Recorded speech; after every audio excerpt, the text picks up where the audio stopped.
নমস্কার বন্ধুরা, আজ সুজি দিয়ে পিঠা বা মিষ্টি যে যেটা পছন্দ করেন সেটাই বলতে পারেন। আজ তৈরি করব। এর জন্য প্রথমেই দুধ লাগবে। এই যে দুধটা জাল করতে বসিয়ে দিয়েছি। আর এদিকে কড়াইটা গরম করে কড়াইতে ঘি দিয়ে দিয়েছি। আর এখন এই যে পরিমাণ মতো সুজি দিয়ে ভেজে নিচ্ছি ঘির সঙ্গে। এই মিষ্টিটা তৈরি করতে গেলে কিন্তু ঘি দিয়ে সুজিটা অবশ্যই ভেজে নিতে হবে, না হলে সুজি থেকে কাঁচা গন্ধ বের হবে। এই যে সুজিটা ভেজে নেওয়া হয়ে গেছে, দেখেই বুঝতে পারছেন কালারটা চেঞ্জ হয়ে গেছে। এখন এই যে দুধটা ফুটে নিয়েছি, এর ভিতর সুজিটা দিয়ে দেব। এই যে এখন ভেজে নেওয়া সুজিগুলো এখন দুধের ভিতর দিয়ে দিলাম। এখানে যতটুকু সুজি নেবেন তার ডবল দুধ দিতে হবে।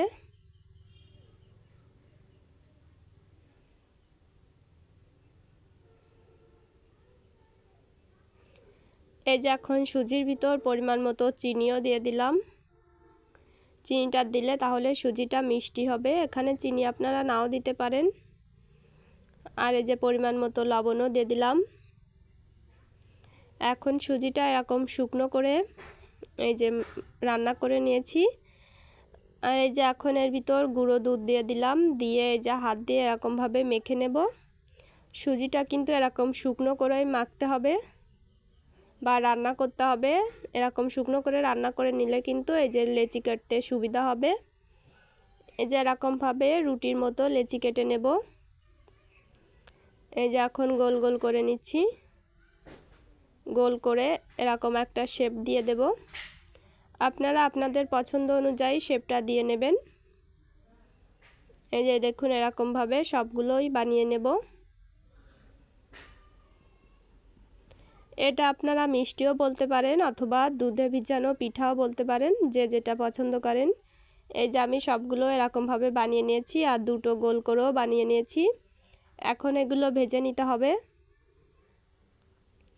এর জন্য কড়াইতে সাদা তেল গরম করে নিয়েছি। এখন সুজির যে মিশ্রণটা করে রেখেছিলাম সেটা এখন এই যে ভেজে নিচ্ছি, যে মিষ্টিগুলো অথবা পিঠাগুলো।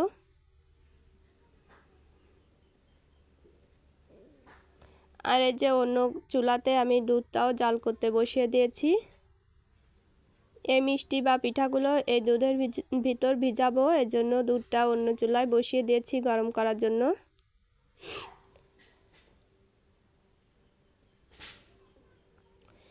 দেখুন এই যে হালকা লাল লাল করে ভেজে নিতে হবে। এই যে দুধটা একটু গরম হয়ে গেছে, এখন এর ভিতর পরিমাণ মতো চিনি দিয়ে দিচ্ছি। যে যেরকম চিনি খেতে বা মিষ্টি খেতে পছন্দ করেন সে সেরকম চিনি দিয়ে নিতে পারেন। এই যে এদিকে স্বাদ মতো লবণও দিয়ে দিলাম। যে কোনো মিষ্টি জিনিসে একটু লবণ দিলে কিন্তু ভালো লাগে খেতে, আর মিষ্টির পরিমাণটাও ঠিক থাকে। এই যে দেখুন এরকমভাবে লাল লাল করে ভেজে নিতে হবে, তাহলে মিষ্টিগুলো বা পিঠাগুলো দেখতে ভালো লাগবে।